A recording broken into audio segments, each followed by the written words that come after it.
3 নম্বর বলছে পরপর 3টি সংখ্যার গুণফল 120 হলে তাদের যোগফল কত। এই টাইপের অঙ্ক যদি তুমি ডিটেলসে করতে চাও একটু সময় লাগবে, আমরা একটু সহজে করতে পারি। কিভাবে করতে পারি দেখো, আমি এই 3টা সংখ্যা ধরে নেব। 3টা সংখ্যা কি কি হতে পারে, মনে করো 1 2 3, তারপরে 2 3 4, 3 4 5, 4 5 6। এটাকে বলে প্রশ্ন থেকে উত্তর। প্রশ্ন থেকে উত্তর করার একটা নিয়ম যদি তুমি শিখতে পারো তাহলে এটা খুব কাজে দেয়। প্রশ্ন থেকে উত্তর করার এই নিয়মটা কিন্তু অঙ্ক করার সবচেয়ে শর্টকাট নিয়ম। কি করতে হবে দেখি আমরা, বলছে পরপর 3টি সংখ্যার গুণফল হচ্ছে 120, তাদের যোগফল কত। আমি পরপর 3টি সংখ্যা ধরে নিয়েছি, সেটা 1 2 3, 2 3 4, 3 4 5, 5 6 7 হতে পারে। তাহলে দেখি কোন 3টা গুণ করলে 120 হয়। 1 2 3 গুণ করলে 120 হয় না, 3 দুগুণে 6 7, এটা হয় না।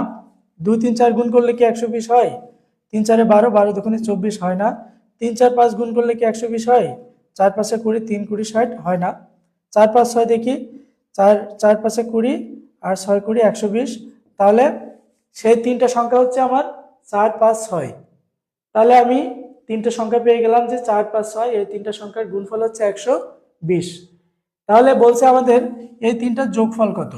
তাহলে এই 3টার যোগফল কত, 4 আর 5 9, 9 আর 6 কত, 15। খুব সহজ, উত্তর হবে গ নাম্বার।